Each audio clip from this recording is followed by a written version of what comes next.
주의 성령의 강물이 나를 채우고 넘쳐 온 땅에 흘러가는 꿈을 꾸네. 주의 성령의 강물이 나를 채우고 넘쳐 온 땅에 흘러가는 꿈을 꾸네. 사도행전 20장 7절에서 12절. 그 주간의 첫날에 우리가 떡을 떼려 하여 모였더니 바울이 이튿날 떠나고자 하여 그들에게 강론할세 말을 밤중까지 계속하매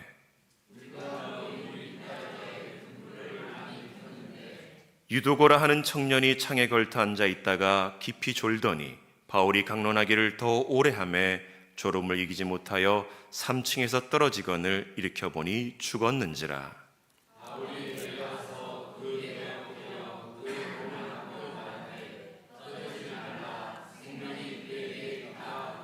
올라가 떡을 떼어 먹고 오랫동안 곧날이 새기까지 이야기하고 떠나니라.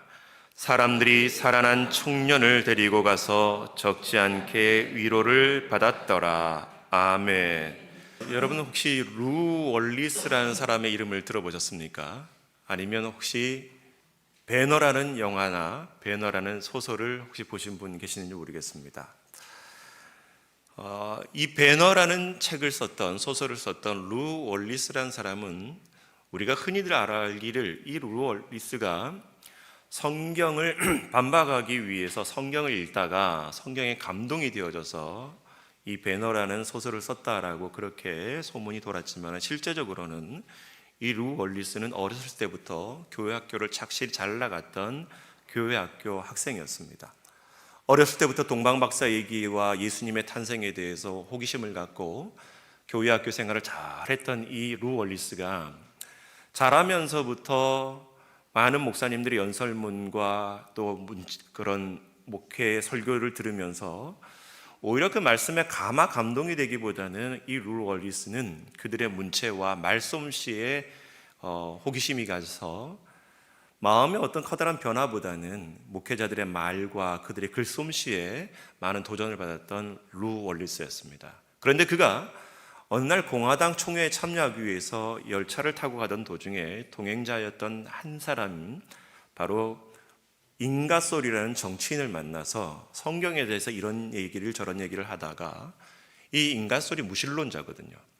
이 인가솔이 계속 얘기하는 성경에 대해서 반박하고 있는 인가솔을 자신의 말솜씨로 말발로 이겨낼 수 없다는 것을 경험하게 됩니다. 성경이 진리가 아니다라는 그 인가솔의 주장에 대해서 자기가 한마디도 답변하지 못하는 그 무참한 패배를 겪고 나서 이 인가솔은 열차에 내리고 나자마자 다짐을 하게 됩니다. 내가 어렸을 때부터 교회 학교를 다녔고 또 많은 목사님들의 글과 설교를 들었음에도 불구하고 무신론자 앞에서 단 한마디 반박하지 못했던 나의 연약함을 보면서 성경이 절대 진리라는 것을 밝히기 위해서 절대적인 가치관이 이 성경을 다시 한번 세상 많은 사람들에게 증거하기 위해서 그는 글을 쓰기 시작했던 것이 바로 이 배너의 소설의 시작이었던 것이었습니다. 한 사람의 무참한 그런 무신론자와의 그런 논쟁 속에서 패배 속에 들었던 마음은 하나님의 말씀이 비진리가 아니라 진리임을 다시 한번 다짐하면서 그 복음을 증거하기 위해 품었던 그 열정이 성경과 철로 역정 다음으로 가장 많은 사람들에게 읽혀졌던 베스트셀러, 바로 배너라는 소설이 그렇게 등장했던 것입니다. 오늘 성경에서도 두 사람의 또 다른 열정이 나타나게 되는데 바로 그 주인공은 사도 바울과 유도고라는 청년의 열정이 나타나게 됩니다. 우리가 성경을 좀 아시는 분들은 알겠지만 사도행전을 보다 보면 사도 바울이 3번 전도여행을 하게 됩니다. 1차 전도여행, 2차 전도여행, 3차 전도여행을 하게 되는데 지금 화면에 보듯이 3차 전도여행을 보다 보면 그 중심지가 에베소라는 도시였어요. 사도행전 19장에서부터 시작되는 3차 전도여행 에베소 지역의 사역에서는 사도 바울이 3년 동안 처음에는 회당에서 그리고 2년 동안은 두란노 소원에서 말씀을 가르치고 복음을 전하는 일에 힘을 쓰게 됩니다. 말씀에 강력한 능력이 있어서 그런지 에베소 지역 자체가 꿈틀거리기 시작합니다. 많은 주문을 외우고 마술을 행했던 사람들이 그 마술책을 불태우기도 하고 우상을 섬겼던 많은 사람들이 사도 바울의 복음을 듣고 예수님께로 돌아오는 놀라운 변화의 역사가 하나님의 일하심과 살아계심이 눈으로 목격되는 그런 도시였습니다. 그런데 많은 사람들이 아뎀이라는 여신상을 만들어서 장사를 하고 이익을 취했던 사람 중에 데메드리오라는 사람이 자기의 동업자들이 아데미 신상을 저버리고 사도 바울의 말을 듣고 쫓아가는 모습 속에 분한 나머지 이 사도 바울의 일행을 에베소 지역에서 풍기문란을 일으킨다고 해서 이 사도 바울을 고소를 합니다. 가까스로 그 위기를 모면했던 이 사도 바울은 더 이상 에베소에 머물 수가 없어서 자신이 2차 전도 여행을 했던 마게도냐와 헬라 지역, 구체적으로 얘기하면 빌립보라는 마을 도시와 그리고 고린도라는 항구 도시와 같은 2차 전도 여행 때 들렸던 도시를 다시 방문하고 3차 전도 여행의 끝이라고 얘기할 수 있는 수리아 안디옥으로 돌아가기로 결정을 하게 됩니다. 그리고 고린도에서 겨울을 나고 난 다음에 돌아가려고 했을 때에 많은 자기의 동족 유대인들이 개종을 했다는 이유 때문에 사도 바울을 해코지하겠다라는 그 정보를 사도 바울은 듣고 해상으로 가지 않고 다시 자기가 왔던 길로 돌아가서 육로로 해서 빌립보를 거쳐서 예루살렘과 수리 안디옥으로 돌아가기로 작정을 해요. 그 돌아가던 도중에 빌립보라는 지역에서 유월절과 무교절을 일주일 동안 나게 되고 그리고 그곳에서 5일 동안 배를 타고 움직이면서 오늘 본문에 나오는 드로아라는 지역에 도착하게 되어집니다. 드로아라는 지역은 우리가 잘 알고 있듯이 트로이 목마 들어보셨잖아요. 바로 그 트로이라는 그 도시가 바로 성경에서는 드로아라는 지역으로 나오게 되는 거예요. 그 드로아에 도착해서 사도 바울은 일주일 동안 머물면서 그 마을에 복음을 전하게 되고 그리고 일주일이 지난 다음에 내일이면 이제 그 마을을 떠나게 되는 그런 상황 가운데 놓여져 있습니다. 복음을 전해야 될 사도 바울의 입장에서는 내일이면 이제 다시는 이들과 못 볼 그런 운명에 처할 것을 안 나머지 어떻게든 말씀을 더 강력하게 그리고 자기가 깨달았던 그 복음을 있는 그대로 다 전하기 위해서 혼신을 다했던 것 같아요. 그러니까 오늘 말씀에 보다 보면 그렇게 주일날에 모였었던 예배 공동체가 밤이 새도록 밤중까지 사도 바울의 말씀의 강론이 이어졌다 그러는데 문제는 그렇게 말씀을 잘 전하고 있었던 사도 바울의 말씀을 들으려고 했었던 한 사람이 있는데 그가 누구냐면 청년 유두고라는 사람입니다. 청년 유두고의 이름을 보다 보면 유두고라는 그 이름에 보다 보면 유티쿼스라라는 이 본래의 발음을 보다 보면은 그 이름의 뜻이 행운이란 뜻이에요. 행운이란 뜻. 근데 이 행운이란 뜻의 이 유두고라는 이름을 보다 보면 요즘 여러분 우리는 그렇게 잘 부르지 않지만 옛날에 저희 시골에 어렸을 때의 아이들 부르면 뻔히 이름이 있음에도 불구하고 그 아이를 뭐라 부르냐면 개똥이라 불렀어요. 여러분들은 그렇게 안 불려졌나요? 동네 아이들 중에 가장 흔한 이름이 개똥인 것처럼 유두고라는 이 행운이라는 이름이 바로 그렇게 개똥이와 같이 취급받던 인물들이었어요. 그런데 이렇게 유두고라는 이름으로 불려졌다는 것은 그의 신분이 노예라는 것입니다. 너무나 흔한 이름이었고 그때 당시에 60% 70%의 인구가 로마 사람들 밑에서 일을 하고 있었던 노예의 신분이었는데 이 청년 유두고라는 것은 12세에서 16세 정도로 되는 사춘기 시절의 그런 청소년이었는데 사도 바울이 드로아에 와서 복음을 전하고 하나님의 나라를 전하고 그리고 듣기로는 그렇게 구약의 율법의 정통 유대인이었던 이 사도 바울이 예수란 존재를 만나면서 그의 인생이 송두리째 바뀌었다라는 것을 이 청년 유두고는 듣고서 사도 바울의 그 말씀에 호기심을 갖고 바로 노예였던 그 신분 때문에 밤새도록 늦게까지 일을 하다가 늦게나마 사도 바울의 설교를 듣기 위해서 찾아왔는데 그만 발 디딜 틈이 없는 거예요. 너무나 많은 인파들이 모여 있으니까 자기도 설교는 듣고 싶은데 결국 선택했던 자리가 어디냐면 바로 3층 창문이 있었던 난간에 걸터 앉아서 사도 바울의 이야기를 듣기 시작했던 것이 오늘 나오는 사건의 배경입니다. 그런데 문제는 로마 사람 밑에서 하루 종일 일을 하다가 늦게 도착을 해서 창문에 걸터 앉아서 말씀을 듣긴 듣는데 밤이 되니까 여러분 촛불을 켰을 거란 말이에요. 그럼 이 촛불을 켜가지고 많은 사람들이 모이다 보니까 촛불을 하나 킨 것도 아니에요. 그 넓은 공간에 많은 사람들을 얼굴을 보기 위해서 촛불을 여러 개 켜다 보면 이 뜨거운 공기가 여러분 위로 올라가게 되고, 그리고 그 좁은 실내 공간에서 촛불을 켜다 보면 산소가 희박한 나머지 맨 위에 창문에 걸터 앉았던 이 유두고가 있었던 곳에서는 공기가 희박했던 거예요. 안 그래도 하루 종일 일을 하고 와서 피곤했는데 말씀을 듣다가 깜빡 졸알다가 창문에 떨어졌던 이 유두고의 사건이 오늘 우리에게 주는 중요한 교훈의 계기라는 것입니다. 여러분, 오늘 본문의 말씀을 보다 보면 유두고의 신분이 노예라는 것을 짐작할 수가 있고, 또 밤 늦게까지 일을 하다가 말씀을 들으러 찾아 나온 이 유두고의 열심을 보면서 여러분 뭘 느낍니까? 우리는 대부분 이 사도행전 20장을 교회 학교나 또 이전에 잘못 들었던 내용들이 있어요. 예배 때 졸다가 죽는다. 여러분 졸지 마십시오. 죽을지도 몰라요. 그렇게 배웠단 말이에요. 그런데 아니에요. 어린 심정에 그렇게 랍비였고 바리새인이었고 유대인이었던 이 사도 바울이 왜 송두리째 인생이 변하게 됐을까? 사도 바울이 얼마 전 에베소라는 지역에서 말씀을 가르쳤을 때 에베소 도시 전체가 꿈틀거리며 소용돌이 쳤다 그러는데, 도대체 뭐 때문에 그 에베소 지역에 그런 난리가 났을까? 이 어린 마음에 이 유두고는 그것이 궁금했고 사도 바울의 말씀을 듣고자 했던 사모함이 있었다는 거예요. 여호수아라는 인물이 이스라엘 백성들을 이끌고 가나안 땅에 들어가야 되는데, 그만 1세대 지도자였던 모세가 죽었을 때에 두렵고 떨린 마음이 있었을 때 하나님께서는 그에게 다가오셔서 다른 것으로 이 여호수아에게 위로한 것이 아니라, 용기를 준 것이 아니라 다음과 같이 1장 8절에 여호수아 1장 8절에 이렇게 말씀합니다. 같이 읽어보겠습니다. 시작. 이 율법책을 내 입에서 떠나지 말게 하며 주야로 그것을 묵상하여 그 안에 기록된 대로 다 지켜 행하라. 그리하면 내 길이 평탄하게 될 것이며 내가 형통하리라. 여호수아에게 다른 것을 준 게 아니에요. 하나님의 말씀을 떠나지 말라는 거예요.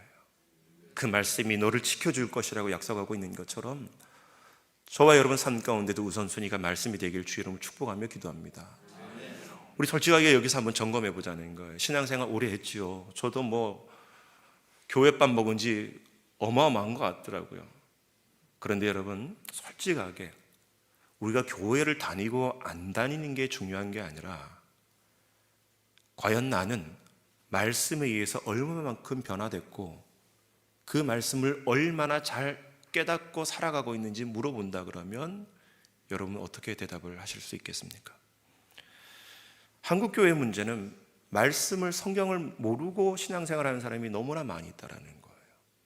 그저 교회 예배당 드나들면 그것을 구원받았다, 신앙생활한다라고 가르쳤던 잘못된 140년 역사 동안 말씀의 능력을 잃어버리고 있는 모습들이 너무나 많이 있는데, 오늘 한 이방 지역, 헬라 지역에서 노예로 살고 있었던 그 어린 나이의 청년 유두구가 사도 바울을 통해서 말씀을 깨닫고 해줬던 그 열심이 우리 모두에게 있어지길 주의 이름으로 축복하며 기도합니다.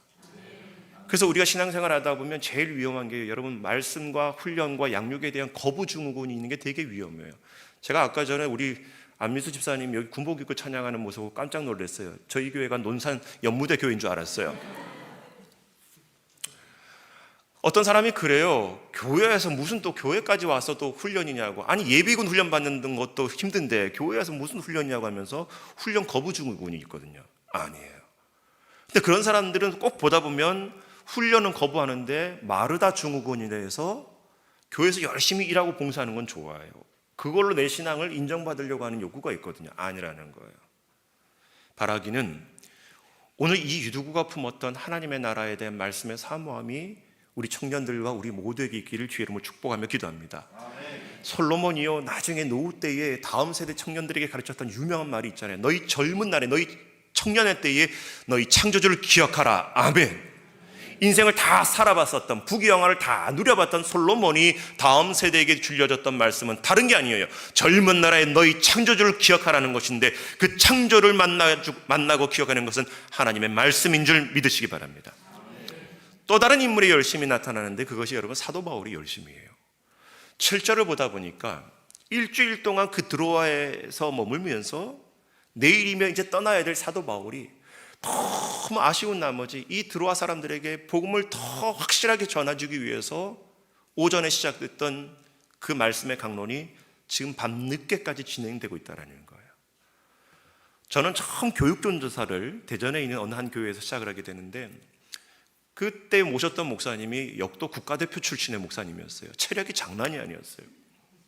충북 옥천에 체육교사로 계셨던 장로님이셨는데, 이분이 이제 목회를 하면서 목회 특징이 뭐냐면 금요일이 되면 금요일 6시 반부터 토요일 새벽 4시 반까지 올 철야, 올 기도, 이거예요. 교육전사를 그곳에서 6년을 했는데요, 병원에 3번에 실려갔어요. 1년 52주 금요일 그렇게 되다 보니까 못 견디겠는 거예요. 막 응급실에 실려가고. 지금도 그 목사님을 생각하면 정말 존경스러울 수밖에 없습니다. 어떻게 저녁 6시 반부터 토요일 새벽 4시 반까지 여기 서가지고 한 번도 쉬질 않아요. 앉아있는 사람들 화장실 갔다가 또 밖에 나가서 바람도 쐬고 들어오는데, 이 목사님은 그렇게 6시 반부터 다음날 새벽 4시 반까지. 근데 오늘 사도 바울이 딱 그 모습인 거예요. 근데 여러분, 사도 바울이 왜 이렇게 복음에 대해서 열심히 있었느냐? 에베소에 복음을 전했더니 에베소 전체가 변하게 되는 모습을 봤습니다.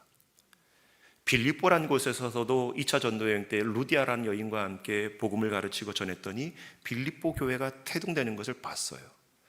데살로니가 지역에서도 말씀을 전했더니 그 교회 사람, 그 마을의 사람들이, 도시의 사람들이 변화되는 것을 봤습니다. 고린도에서 브리스길라와 아굴라와 함께 말씀을 전하였더니 그 무역 항구 도시였던 그 고린도가 꿈틀거리는 것을 사도 바울은 직접 눈으로 목격하고 경험했던 사람이었어요.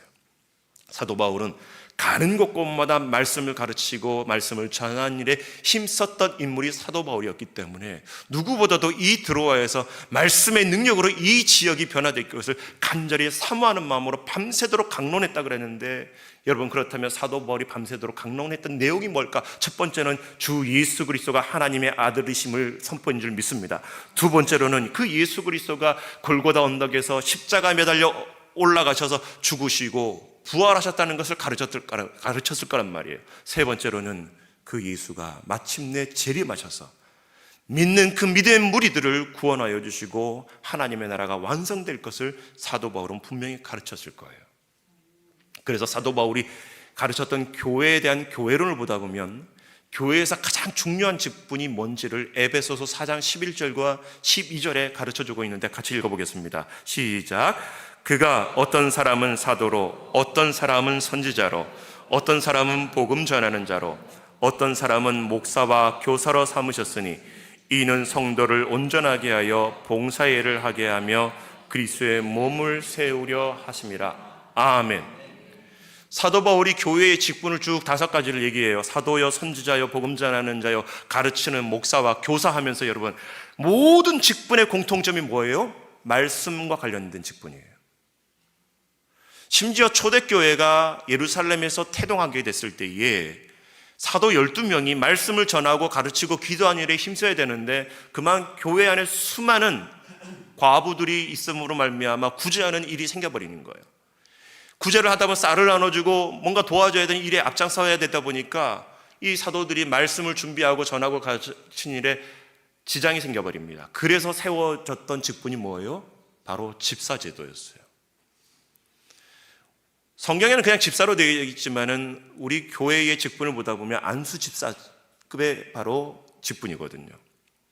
근데 놀라운 것은 그렇게 구제하는 일에 힘썼던 7 집사를 세웠을 때에 그 집사 중에 2명이었던 빌립과 스데반과 같은 사람들을 보다 보면 집사였음에도 불구하고 말씀을 가르치고 전하는 그 능력들이 그들에게 있었음을 성경을 통해서 알 수가 있었던 것입니다. 여러분, 교회 생활 가운데 가장 큰 축복이 뭐냐면, 내가 예수님을 믿고 병이 나았다, 물질의 은혜를 받았다, 내 자녀들이 잘됐다, 내가 소원했던 것들이 응답되어졌다. 그것도 하나님의 은혜고 축복이에요. 그런데 더 중요한 것, 그런 축복과 은혜를 통해서 예수가 누구인지에 대한 정확한 이해가 있기를 주의 이름으로 축복합니다. 그 이해가 없고 깨달음이 없다면 그 받은 축복이 오히려 재앙이 될 때가 너무나 많이 있더라는 거예요. 오늘 이렇게 열정이 있었던 두 사람이 만나는 자리가 바로 예배의 자리였어요. 너무 피곤했지만 말씀을 듣다가 그만 졸아서 땅에 떨어져서 이 유두고가 그만 즉사하게 되는 사건이 벌어지게 됩니다. 여러분, 이때 사람들의 반응을 한번 보자는 거예요.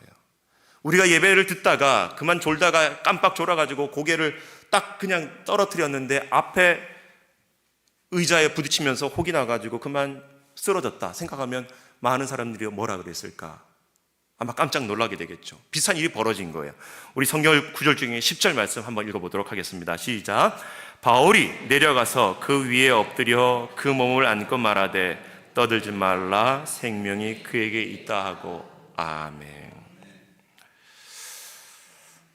여러분, 바울이 말씀을 전하는 그 자리에서 그만 사람이 위에 있다가 떨어져 죽었다, 얼마나 예배에 방해가 되겠어요.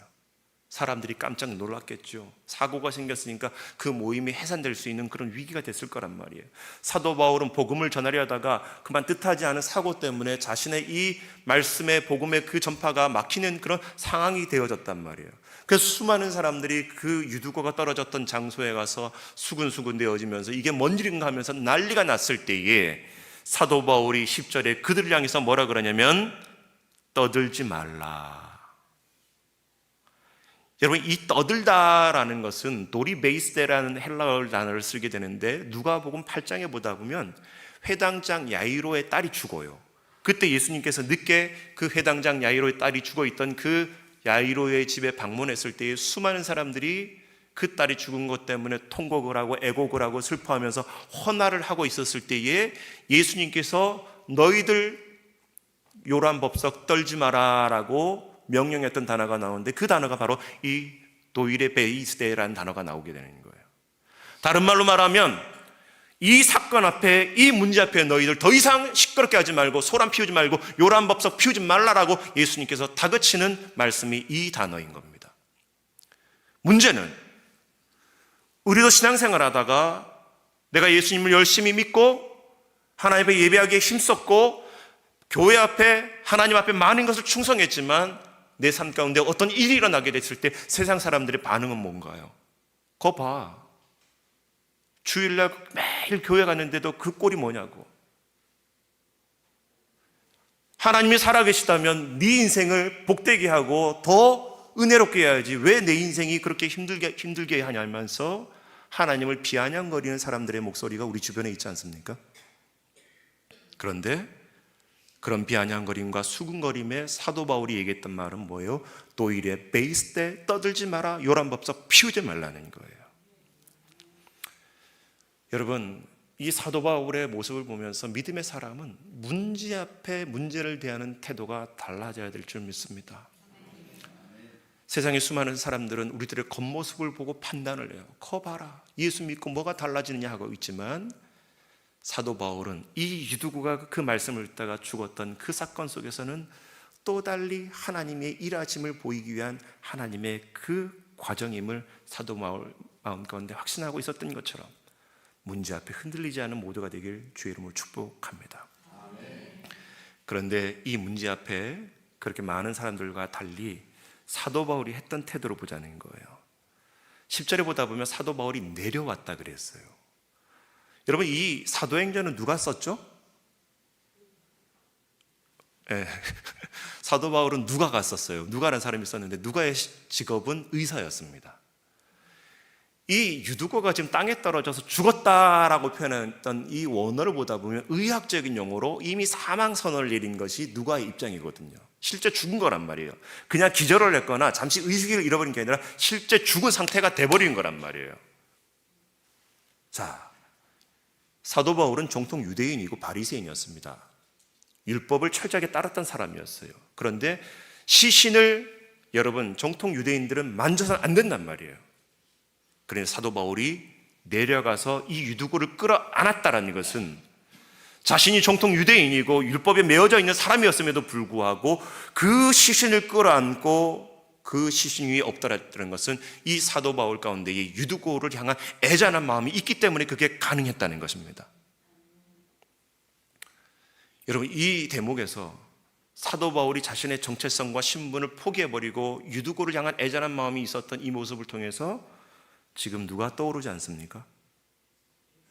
바로 예수 그리스도.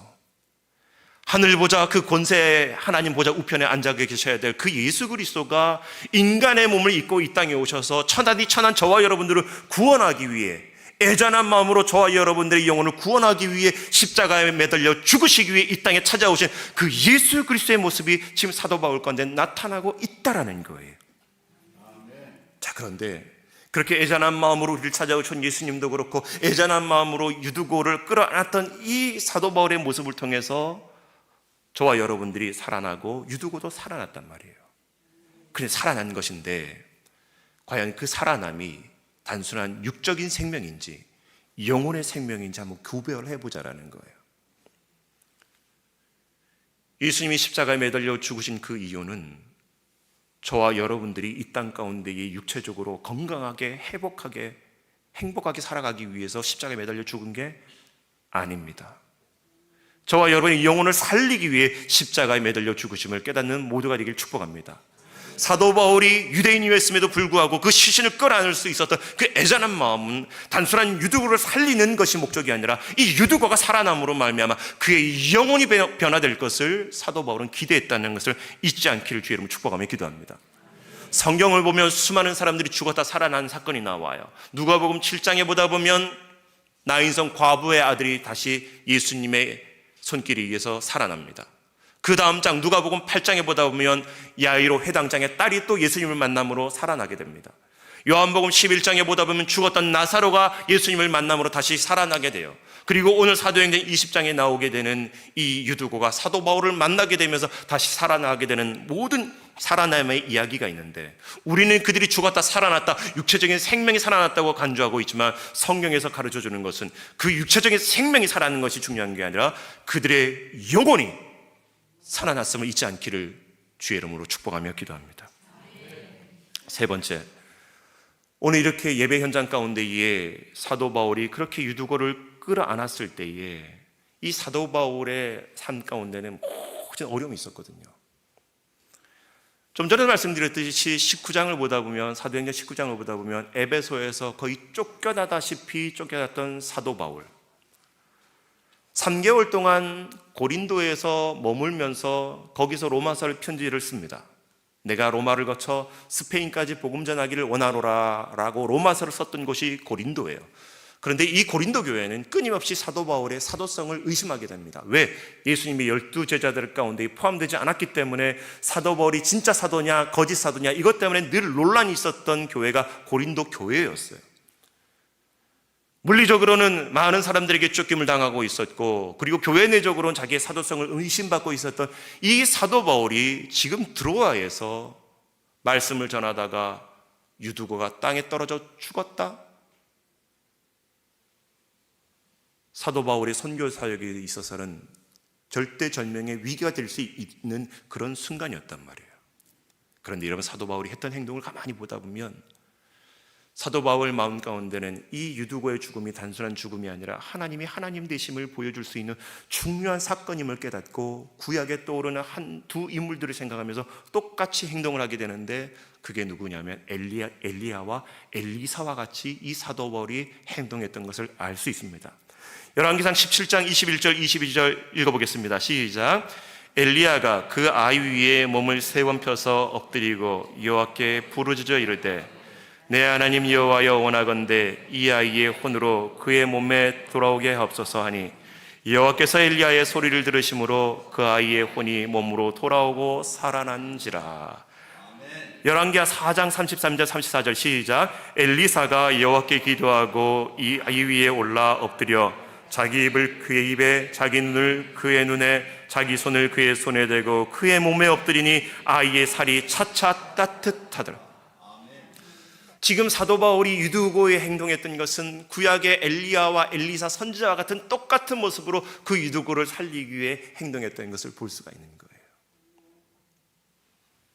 여러분, 사도 바울이 말씀을 들었던 그 유두고를 포기하지 않고 하나님의 일하심을 보여주기 위한 하나님의 섭리를 보고 그 담대함으로 말씀 가운데 순종하며 자신의 그 정체성을 지키려고 했었던 모습이 있었던 것처럼 저와 여러분 가운데도 마찬가지입니다. 하나님이 지금도 이 예배 가운데 일하고 계시고 심지어 죽어 있는 것처럼 보이는 그 영혼이라 할지라도, 그 지체라 할지라도, 우리의 삶이라 할지라도 살리시는 하나님이 지금도 함께 계심을 믿는 모두가 되길 주의 이름으로 축복하며 기도합니다. 아멘. 보세요. 이렇게 사도 바울의 그 믿음을 통해서, 그리고 말씀에 대한 사모함이 있었던 이 유두고의 열정이 만나서 어떤 결과를 낳게 되느냐, 우리 오늘 본문 중에 11절과 12절 같이 읽어보겠습니다. 시작. 올라가 떡을 떼어 먹고 오랫동안 곧 날이 새기까지 이야기하고 떠나니라. 사람들이 살아난 청년을 데리고 가서 적지 않게 위로를 받았더라. 아멘. 유두고가 살아나요. 그리고 올라가서 떡을 함께 오랫동안 날이 새기까지 함께 나눴대요. 초대교회는 지금과는 달리 매 주일마다 성찬식을 했습니다. 떡을 떼고 잔을 나누는 성찬식이 필수 예배의 요소였어요. 그러니까 7절에 보다 보면 떡을 떼기 위해서 주일날에 모였는데, 지금 유두고가 살아난 다음에 또 밤새도록 떡을 나누는 그 성찬이 계속해서 이어지게 되는 거예요. 여러분, 성찬을 나눈다는 것은 예수님의 그 생명을 기념하고 그 생명의 은혜를 함께 공동체가 나눈다는 거거든요. 그런데 놀라운 것은 생명의 떡으로 오신 그 예수님을 기념하는 그 성찬을 나누는 주일날의 예배 자리에 실제 사람이 죽었다가 말씀이 임하게 되니까 그 생명의 기운으로 다시 살아나는 그 생명의 은혜를 이 드로아에 모인 교회 공동체가 경험했던 거예요. 여러분, 우리 교회가 그런 예배 공동체 될 수 있길 소망합니다.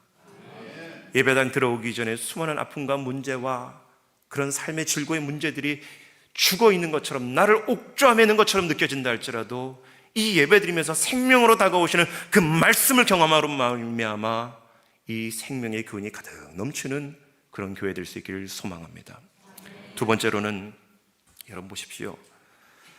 12절에 나와 있지만 적지 않게 그 마을 사람들이 위로를 받았더라라고 기록되어져 있어요. 제가 안양 평촌에서 사역을 할 때에, 제가 교구 사역을 할 때에 모셨던 권사님 한 분이 계시는데, 이분의 첫째 아들은 북파 공작원이었어요. 그러니까 정부의 군당국의 지침을 받고 수시로 그냥 휴전선을 뛰어넘어서 왔다 갔다 하는 북파 공작원이었어요. 근데 두 번째 아들은 소방대원이었는데 이 두 형제가 일주일 상간으로 운명을 향해버린 거예요. 첫 번째 아들 장례식 때도 너무 힘들었지만 두 번째 아들 장례식을 치르면서 권사님이 저에게 하는 말이, 목사님, 내가 남편을 잃어버렸을 때는 그래도 사리분별이 있고 내 눈앞에 산이 보이더라는 거예요. 그런데 두 아들을 잃고 나서니까 내 눈앞에 아무것도 하나도 보이지 않더라는 거예요. 자식을 잃어버린 슬픔, 여러분 상상할 수 없는 아픔이지 않습니까? 그리고 청년이라는 것은 그 마을의 희망이고 미래란 말이에요. 이 유두고가 땅에 떨어져 죽었을 때에 그 마을의 희망은 사라졌을 거란 말이에요. 그리고 그 유두고의 부모의 마음 가운데는 정말 처절한 그런 절박함이 이 가운데 찾아왔을 것인데, 사도 바울의 입장에서는 자신의 선교의 문이 막힐 수 있는 그런 절대절명의 위기 속에 하나님이 위로를 하시는데, 유두고가 다시 살아난 것은 유두고만 살아낸 것이 아니라 그 마을의 미래가 다시 회복된 것이고, 그 가정을 하나님께서 회복시키신 것이고, 그리고 선교의 문이 막혀질 그 위기 속에서 사도 바울을 건져내셨던 하나님의 일하심이 있는 줄 보게 되는 우리 모두가 되길 주의 이름으로 축복하며 기도합니다. 세 번째로, 더 중요한 위로는 그 말씀을 통해서 살아난 이 유두고의 삶의 변화라는 거예요. 만약에 저와 여러분들이 유두고의 인생이라면, 내가 땅에 3층에서 떨어져 죽었다가 사도 바울이 선포했던 예수의 이름으로 죽었다가 살아났다면, 저와 여러분들의 인생이 지금 속된 말로 욕모양 욕골로 살아갈 수 있겠습니까? 죄송한 말이지만 저는 12년 전에 우리나라에서 허리 수술로는 제일 큰 수술이라고 하는 척추 전방 전이증을 14시간 동안 수술을 해봤어요. 그때 그 수술이 잘못되면 평생 휠체어를 끌고 다니냐 이런 위기에 놓여져 있었는데, 14시간 대수술 끝에 허리가 회복되고 운동도 하고 걸어 다니고 이런 모습으로 회복됐을 때에 제 인생의 그 건강에 대한 소중함, 허리에 대한 소중함, 삶의 의미를 다시 한번 깨닫게 되더라고요. 일반 그런 질병도 회복됐다가 일어나게 되면 삶이 변하게 되는데, 유두고의 인생이 여러분 어떻게 달라졌겠습니까? 말씀에 기록되어 있지 않지만 이 유두고는 분명히 제2의 사도 바울과 같은 인물이 되어졌을 줄 믿습니다. 노예와 같이 천한 신분이었지만 사도 바울이 선포했던 그 예수님을 만남으로, 그리고 죽었던 인생이 다시 살아남으로 말미암아 유두고의 인생은 평범한 인생으로 끝나지 않았을 거라는 거예요. 저와 여러분들이 인생을 살아가면서 이런 예수님을 만나는 은혜 있는 자가 될 수 있길 축복합니다. 그래서 시편 119편 37절에는 우리에게 중요한 교훈을 가르쳐 주는데 같이 읽어볼까요? 시작.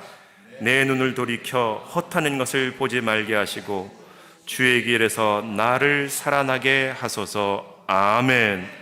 여러분, 인생 살아가면서 아직까지도 세상에 부질없는 것들 쫓아가고 그 허탄한 것들을 바라보면서 그 욕망을 채우기 위해 살아가는 것이 아니라 영원한 진리 되신 생명이신 예수 그리스도를 만나는 그런 예배자가 될 수 있기를 주의 이름으로 축복하며 기도합니다.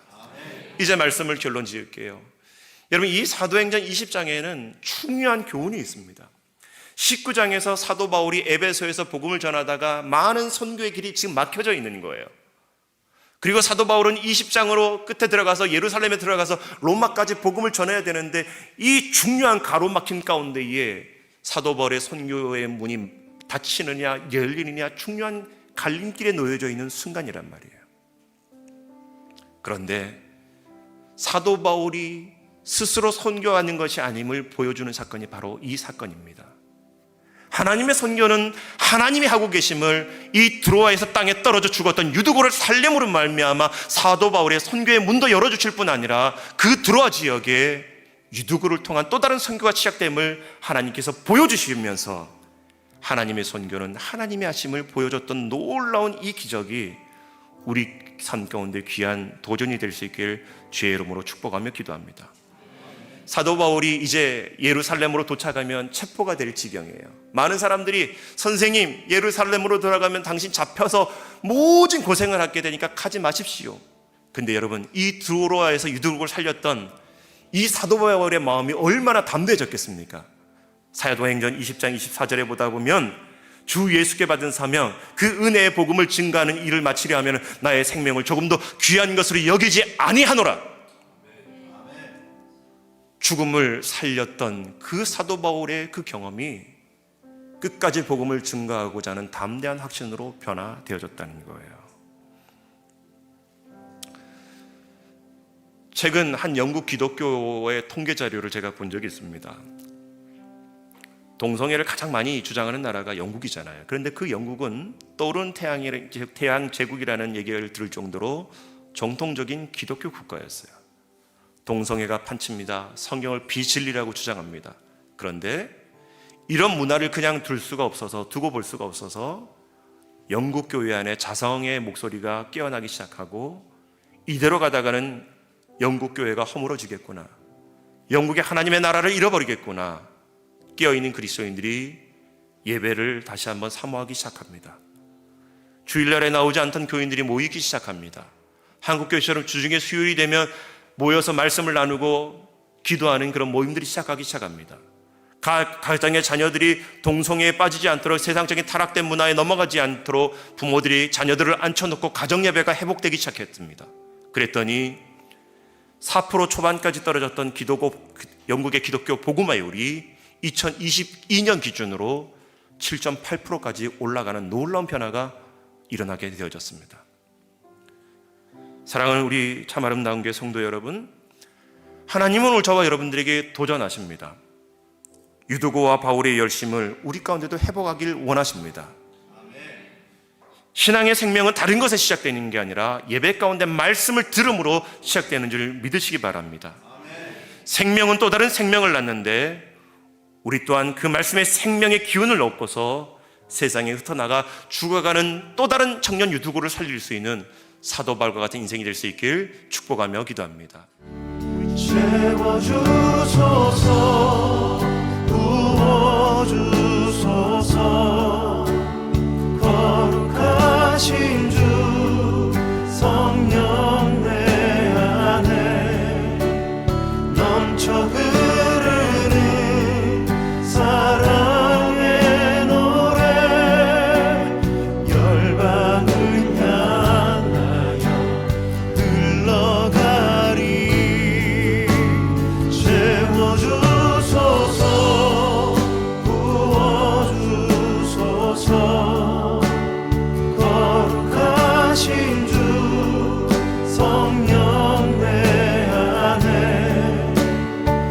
넘쳐 흐르는 사랑의 노래 열방을 향하여 흘러가리. 주의 성령의 강물이 나를 채우고 넘쳐 온 땅에 흘러가는 꿈을 꾸네. 주의 성령의 강물이 나를 채우고 넘쳐 온 땅에 흘러가는 꿈을 꾸네. 주의 성령의 강물이 나를 채우고 넘쳐 온 땅에 흘러가는 꿈을 꾸네. 주의 성령의 강물이 나를 채우고 넘쳐 온 땅에 흘러가는 꿈을 꾸네. 온 땅에